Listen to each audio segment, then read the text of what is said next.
사순절 기간이고 부활절이 약 3주가 남았습니다.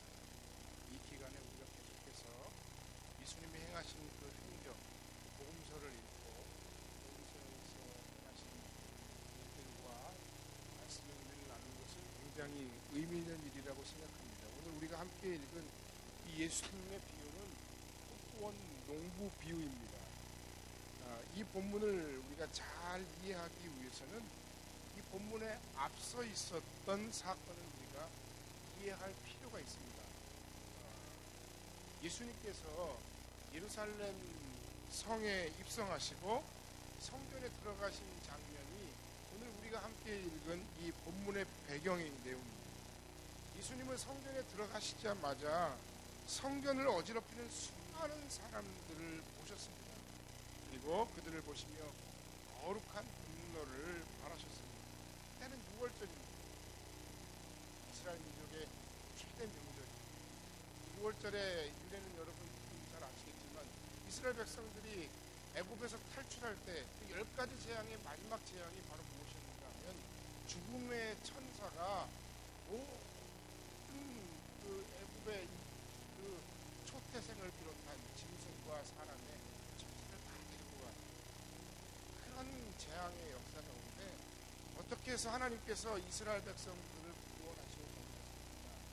그 집마다 문설주와 임방에 어린 양의 피를 다른 집은 그냥 넘어갔다. 패스오버 6월절이고 그 독립 기념일이자 하나님의 놀라운 구원의 은혜를 기념하는 그 놀라운 6월절이 예수님께서 예루살렘 성에 입성하신 당시에 쓰셨던 그 내용이었습니다. 6월절이 다가오자 해마다 이 예루살렘 성전에 약 200만 명의 사람들이 몰려들었습니다. 지금도 예루살렘은 여러 종교의 발상지다 보니까 엄청나게 많은 사람들이 성지순례를 하죠. 근데 그 예루살렘 성전에 하나님께 제사하기 위해 모여있는 그 사람들의 대상으로 자신의 유익을 위해서 성전을 어지럽히는 사람들을 부릅니다. 성전세를 당시에 냈어야 했는데 그 당시에 화폐는 로마의 화폐가 데나리온이었고 유대 화폐는 세겔만 받으니까 이 데나리온을 세겔로 바꾸기 위한 그 환전하는 그 과정과 또 멀리 인근 각처 그리스를 비롯한 수많은 곳에서 제사하기 위해 모이는데 그 사람들이 예루살렘까지 여행하면서 캐리어가 따로 캐리어가 달린 차를 끌고 오는 것도 아니고 어린 양이나 소나 비둘기를 들고 올 수는 없잖아요. 그러니까 그 성전 안에서 그런 것들을 사고 파는 것들이 자연스러운 과정이었는데 그 과정 속에서 이 가운데 어떤 사람들이 막대한 이권과 부를 챙겼던 겁니다. 이 광경을 본 예수님은 너무나도 마음이 아프셨습니다. 이 성전으로 말할 것 같으면 하나님의 영광을 드러내고 하나님의 사랑을 선포하고 하나님의 섬김을 행해야 되며 하나님께 엎드려 나와 기도해야 하는 기도의 지휘권을 사람들이 그곳에서 자신들의 욕망을 채우기 위해서 자신들의 재산을 축적하는 치부의 수단으로 그런 것들을 활용하면서 성전을 어지럽히는 것을 보시면서 그것을 용납하실 수가 없었던 겁니다. 그 과정에서 당시에 이 부정한 치부의 최대 수혜자였던 제사장들이나 종교 지도자들이나 바리새인들이나 이런 여러 백성의 장로들은 예수님의 이 성전 정화 사건을 보면서 크게 충격을 받았을 뿐만 아니라 크게 당황했습니다. 한 번도 이런 일이 없었기 때문에 그 과정에서 그들은 예수님에게 묻습니다. 당신은 무슨 권한으로 이런 일을 하십니까? 이런 일을 합니까? 그들의 질문의 의도는 좋은 의도가 아닙니다. 예수님을 성전 소란죄나 혹은 신성모독죄로 걸기 위해서 질문합니다. 그런데 더 깊이 들어가서 이 사람들의 예수님에 대한 질문은 진짜 핵심은 무언가? 그 질문의 의도는 그것이 아니에요. 누구로부터 이런 권세를 받고 이런 일들을 나는 당신에게 이런 권한을 준 적이 없는데, 이 성전에 대한 권한은 내게 있는데 당신이 어째서 이런 일을 벌입니까? 라고 묻는 거예요. 그 권세를 예수님이 주고, 그러자 예수님은 그것에 대해서 어떤 설명도 하지 않으시면서 오히려 질문으로 답하십니다. 요한의 세례가 하늘로부터냐 아니면 사람으로부터냐? 하늘로부터라고 얘기하기에도 사람으로부터라고 얘기하기도 어려운 그러한 역질문으로 그 위기를 잘 피해가십니다. 결국 그 고조되는 긴장 속에서 제사장들과 그리고 종교 지도자들과 서기관과 장로들은 후에 이 예수께서 자신들에게 있어서 엄청나게 커다란 위협이 될 것이라 직감했고, 결국 예수님을 정말로 십자가에 못 박아 죽이든 어떤 방식으로든 죽이든 죽여야 되겠다는 마음으로 결정적인 사건 중에 하나가 바로 이 사건이었던 것입니다. 이 예루살렘 안에는 그래서 예수님의 입성과 성전 정화 사건으로 인해서 이 유대 종교 지도자들과 예수님 사이에 팽팽한 긴장감, 팽팽한 어떤 tension이 있었고, 그 tension이 고조되고 있었다 하는 겁니다. 바로 그 사건이 우리가 함께 읽은 이 포도원 농부비, 포도원 농부 이야기를 그 사람들이 다 듣는 자리에서 이야기를 하고 계십니다. 사실 이 비유는 매우 간단하고 명료한 이야기입니다. 등장하는 인물은 포도원 주인, 그 다음에 악한 농부들, 보냄받은 주인의 종들, 그리고 포도원 주인의 아들, 이 전부입니다. 오늘 우리는 이 말씀을 보면서, 이 말씀을 나누면서 왜 예수님께서 이들에게 이와 같은 이야기를 하셔야만 했을까? 이 비유와 성전을 깨끗게 하신 사건은 도대체 어떤 연관성이 있는 것일까? 그리고 이 이야기는 과연 당시의 종교 지도자들이나 오늘날 이 시대의 교회 리더들만을 향한 이야기일까? 오늘 이 이야기와 나는 어떤 연관성이 있는가? 오늘 아침에 믿음의 길을 열고 믿음으로 이 하나님의 말씀을 듣고 이 말씀 앞에 엎드려 결단하고 이 말씀 속에서 여러분의 삶의 새로운 소망을 발견하는 복된 말씀, 복된 아침 되시기를 주님의 이름으로 간절히 축복합니다. 첫 번째는 인자한 포도원 주인이 등장합니다. 제일 먼저 등장하는 사람이 포도원 주인인데, 이 사람은 참으로 훌륭한 포도원을 만들었습니다. 얼마나 세심하고 얼마나 배려심이 깊은지 모릅니다. 즙자는 틀과 망대까지 다 만들었습니다. 그러니까 포도만 생산하는 시설로가 아니라 그것을 짜고 그것을 지키고 그것을 하소할 수 있는 그런 망대까지 다 만들었어요. 그렇게 최선을 다해서 정성을 다해서 만들었던 그 포도원을, 그런데 이 주인이 남한테 그냥 주고 타국으로 가버린 거예요. 뭐 일정한 아주 약간의 세를 주고 거의 거저 주다시피 너도 먹고 살아라, 이왕이면 잘 먹고 잘 살아라, 이렇게 얘기하면서 좋은 마음으로 이 포도원을 거저 주다시피 맡기고 일정한 약간의 세를 받기로 하고 다른 나라로 갔다는 것입니다. 이 이야기를 보면서 우리는 창조주 아버지 하나님의 창조 사역을 떠올릴 수밖에 없습니다. 포도원 농부는 이미 눈치채셨겠지만 하나님 아버지를 의미합니다. 사실 하나님이 이 세상을 창조하신 이야기를 우리가 다시 떠올려보면 하나님께서는 하루 최선을 다해 이 세상을 창조하셨습니다. 그런데 그냥 창조하신 게 아니에요. 정말 신기하게 그지없어요. 온전하게 창조하시려고 노력하셨어요. 하나님은 놀라운 솜씨로 이 세상을 아름답게 그리고 풍족하게 창조하셨습니다. 그 아름다운 세상 속에서도 구별된 낙원을 만드시고 당신의 형상을 따라 지음받은 인간을 그 낙원 가운데 두셨습니다. 그리고 그 인간으로 하여금 야, 내가 정말 정성스럽게 만든 귀한 낙원이야. 그것을 해서 잘 아름답게 그리고 그 광경을 보면서 너무너무 기뻐하셨다는 거예요. 보시기에 참으로 좋았다. 그렇게 말씀하시면서 마치 어린아이처럼 기뻐하셨다는 내용이 바로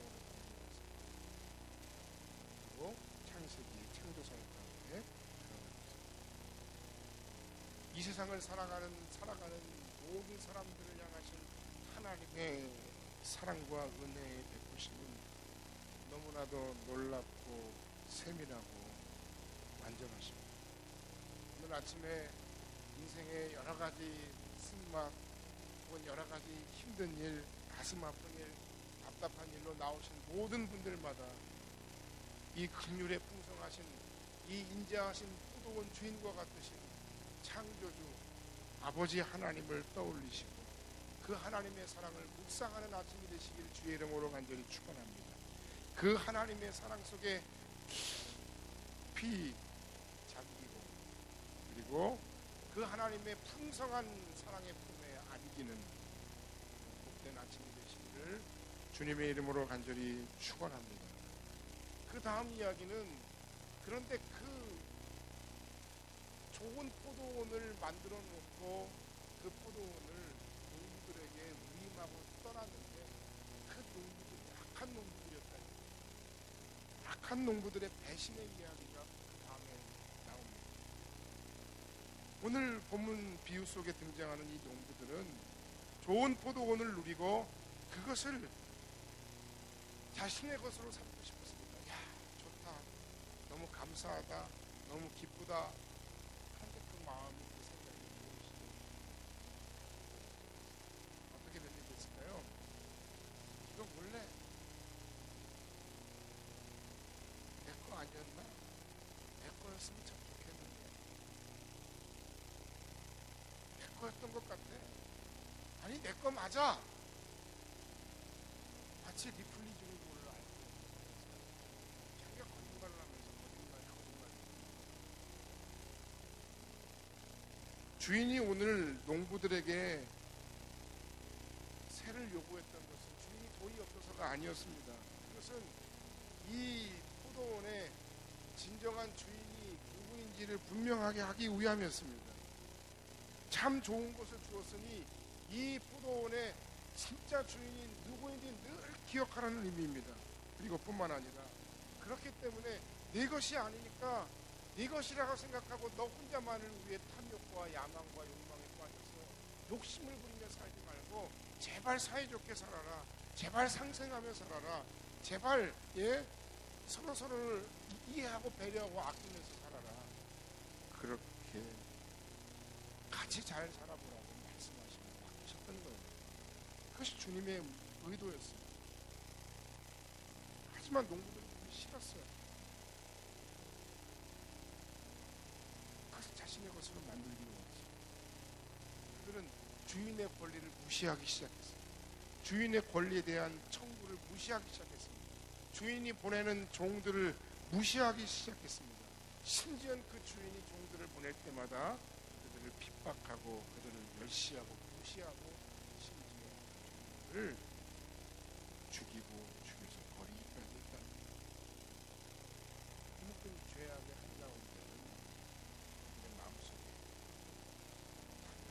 욕심스러운 마음이 자리하고 있었습니다. 욕심에 사로잡힌 인생, 채워지지 않는 갈망과 허전함을 가지고 살아가는 인생은 절대로 만족시키려 남기고 싶을 수 있는 마음의 빈 공간을 다 가지고 있습니다. 그 마음의 빈 공간은 지난주에도 말씀드렸지만 그 영혼의 마음의 빈 공간은 절대로 세상적인 어떤 그 무엇으로 채워야 채울 수가 없는 것입니다.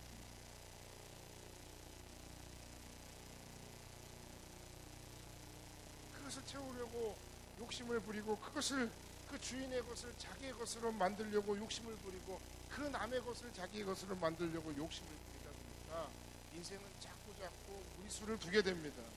하나님께 대항하며 죄를 짓게 됩니다. 여러분, 우리는 우리 자신의 삶을 되돌아보면서 생각하고 깨달아야 합니다. 왜 이 사람이 나를 채워주지 못할까? 왜 이걸 소유해도 나는 만족하지 못할까? 왜 이런 자리에 올라왔는데도 불구하고 나는 허전할까? 이런 질문에 대한 답은 영광의 예수님의 이야기 속에 등장하는 악한 영들의 마음과도 같은 것입니다. 하나님 아버지의 주인됨을 인정하지 않는 삶의 태도, 주인이 잠시 맡긴 것을 영원히 자신의 것으로 만들고 싶은 욕망,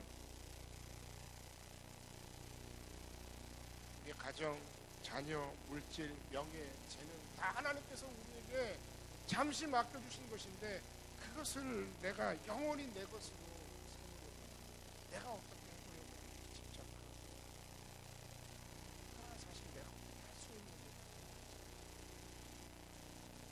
내가 가장 사랑하는 사람, 내가 가장 사랑하는 아이들조차도 하나의 자식, 이만큼 할 수가 없어요.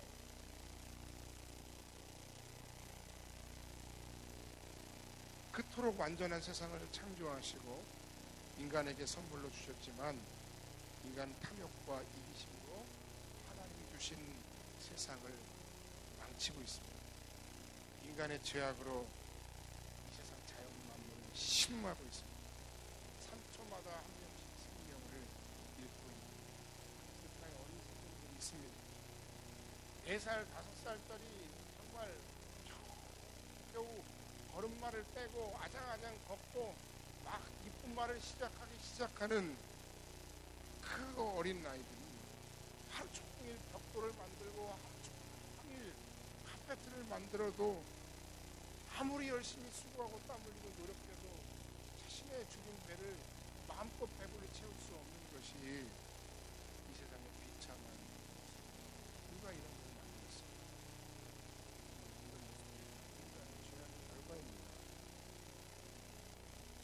많은 국제기구들의 통계에 의하면 선진국에서 소비되고 선진국에서 버려지고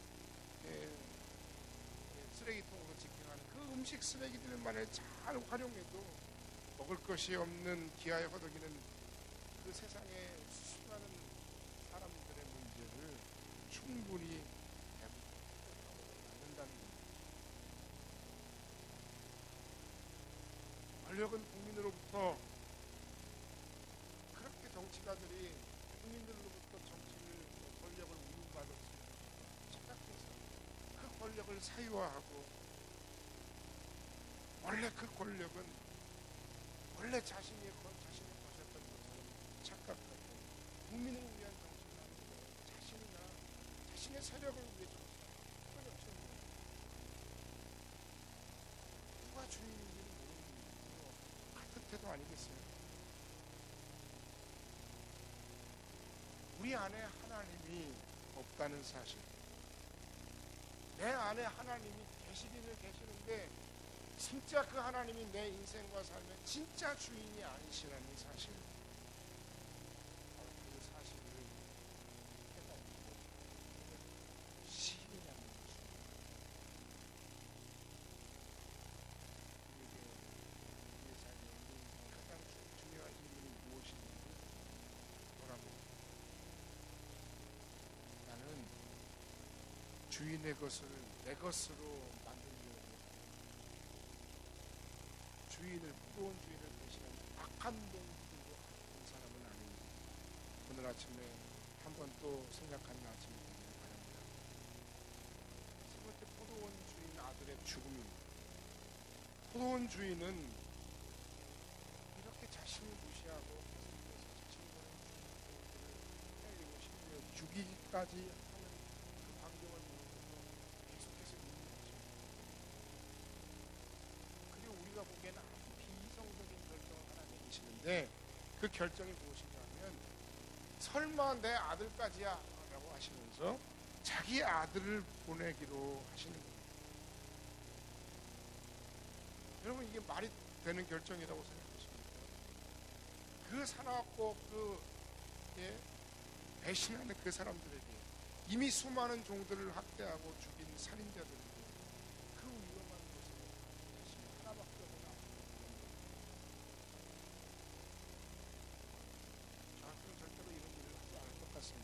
그런데 이 미련하고 바보 같은 사랑을 하는 포도원 주인, 이 포도원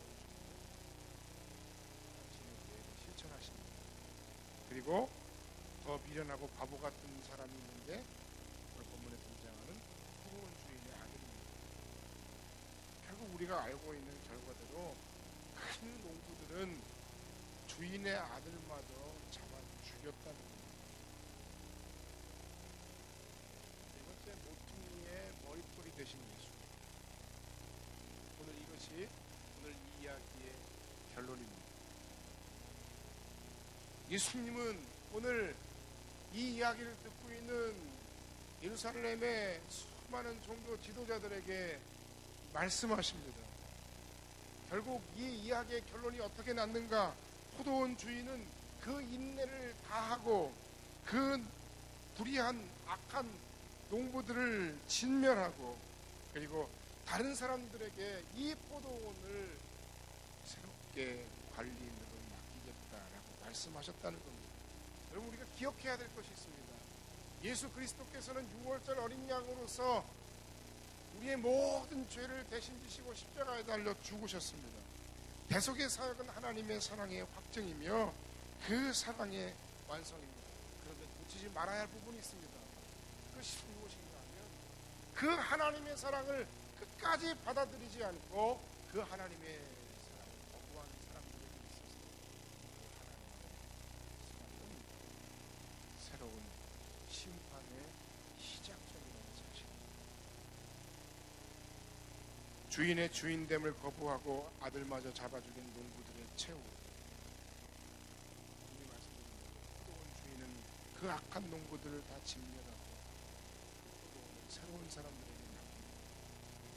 인간의 탐욕과 제약으로 물들어서 강도의 소굴로 변해버린 성전이, 옛 성전이 무너지고 그리스도 예수로 말미암아 그리스도 예수를 머리 삼아 그리스도 예수를 구주로 고백하는 사람들을 통한 새로운 교회를 하나님께서 세우시겠다고 말씀을 통해 말씀하십니다. 하나님이 창조하신 이 모든 세상의 자연 만물들은 인간의 죄악으로 말미암아 신음하고 고통받고 있었는데, 그런데 그 하나님의 은혜로 예수 그리스도로 말미암아 새롭게 부흥받은 예수 안에 새로운 피조물 된 새로운 하나님 나라의 백성들이 이 세상의 그 모든 불의와 이 세상의 그 모든 죄악으로 말미암아 신음 속에서 이 세상 속에서 하나님의 진정한 통치와 그 주인됨을 드러낸 그 하나님의 나라의 새로운 부흥에 일하게 될 것이다 말씀하시는 것입니다. 오늘 우리가 읽은 이 비유의 결론 10절과 11절 말씀에 나오죠. 시편 118편의 말씀을 가지고 예수님께서 이야기하십니다. 너희가 성경에 건축자들이 버린 돌이 모퉁이의 머릿돌이 되었나니 이것은 주로 말미암아 된 것이요 우리 눈에 놀랍도다. 하나님께서 세상을 어떻게 통치하시는가, 하나님께서 이 세상 가운데서 새 일을 이루시기 위해서 하나님은 이 땅 가운데 비록 불완전하지만 교회를 세우시고 예수 그리스도를 머리로 모시고 사는 그 몸된 공동체를 통해서 하나님 나라를 세워가시기 원하십니다. 예수께서는 건축자들의 버린 돌과 같이 굴러다니는 돌과 같이 되었지만, 그러나 그 돌이 바로 이 하나님 나라를 새롭게 세울 새로운 공동체, 새로운 하나님의 백성들을 세울 새로운 교회의 모퉁이의 머릿돌이 되게 하실 것이다, 될 것이다 라고 말씀하시는 겁니다. 저 그림 가운데 보이죠? 모퉁이에 커다란 돌 하나가 있죠. 저것이 바로 코너스톤입니다. 저 돌에 의해서 그 건물의 위치가 잡히는 거예요. 저 돌에 의해서 그 건물이 세워져 가는 거죠. 이 비유를 들었을 때 네가 무슨 권세로 이와 같은 일을 행했느냐라고 시비를 걸었던 대제사장과 서기관과 장로들은 그 비유 속에 나오는 악한 농부들이 누구인지를 알아차렸습니다. 그래서 정말 그들의 마음 가운데 정말 이 예수는 정말 죽여야 되는 사람이야. 그들의 마음에 견고해졌습니다. 찔림을 받지만 그 찔림 앞에서 하나님 잘못했습니다. 하나님 제가 하나님 백성으로 살겠습니다. 하나님 제가 그 하나님의 사랑을 더 이상 외면하지 않겠습니다. 하나님 제가 하나님의 주인됨을 거부하고 살겠습니다. 제 인생과 삶의 진정한 주인은 하나님이십니다라고 회개하고 돌아오면 얼마나 좋겠습니까? 그들은 그렇게 하지 않았습니다. 마음의 찔림을 받는 순간 오늘 본문의 이 비유 속에 나온 악한 농부들처럼 저 아들을 죽이자. 저 아들을 죽이면 이 포도원의 주인이 누가 되겠느냐라고 말합니다. 정말 악한 농부의 모습 그 자체를 보는 것입니다.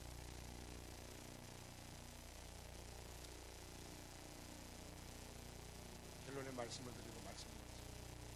이 말씀 속에서 오늘 우리가 몇 가지를 생각하고 정리해 보기를 원합니다. 첫 번째는 포도원 주인의 오랜 기다림과 참고 견디는 사랑 속에서 하나님의 크고 놀랍고 풍성하신 그 사랑을 깊이 묵상하고 그 하나님의 사랑 앞에 다시 한번 엎드려 묻고 나아가는 여러분의 인생 되시기를 주의 이름으로 간절히 축원합니다. 두 번째는 더 이상 하나님의 놀라운 사랑을 실험하지 말고 이제 시작된 심판 통해서 그리고 시작된 새 창조의 역사를 통해서 시작된 새로운 공동체를 통해서 이루실 하나님 나라를 선포하고 있다는 사실을 이 비유 속에서 발견하는 여러분들 되시기를 주의 이름으로 간절히 축원합니다. 마지막 세 번째는 예수님을 알되 예수님처럼 살아가며 예수님을 내 인생과 삶에 예수님을 우리의 사역의 진정한 기초로 모퉁이의 머릿돌로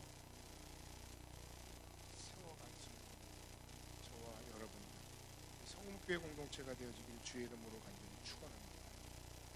건축자들의 버린 돌과 같으나 하나님이 모퉁이돌로 삼으셔서 그의 공동체 하나님의 나라를 세우셨죠. 정말 보잘것없고 세상 가운데서는 연약하지만 하나님께서는 우리를 회복시키시길 원하십니다.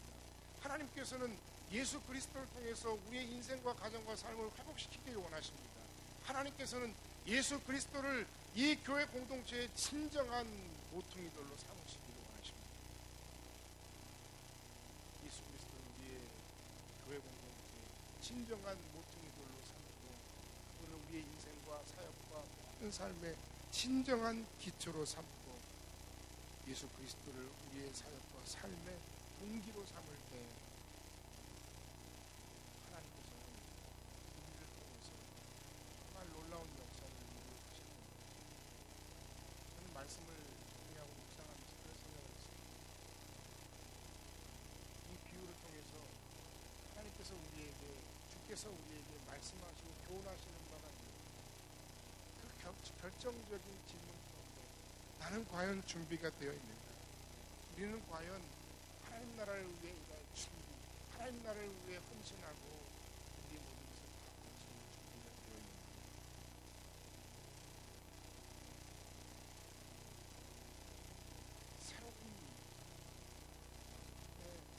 새로운 농부들을 투입하시겠다. 그 농부들을 통해서 하나님께서 더 아름답고 더 좋은 포도원을 만드십니다. 말씀하십니다. 새로운 농부들로 부름받는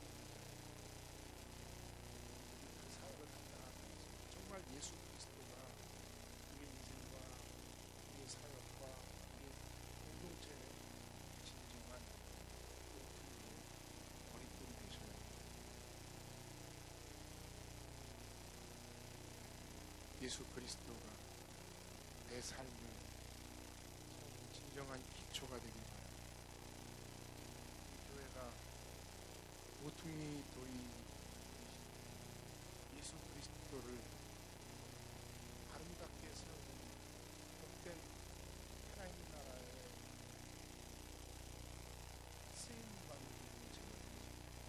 주님의 이름으로 간절히 축복합니다. 기도하겠습니다.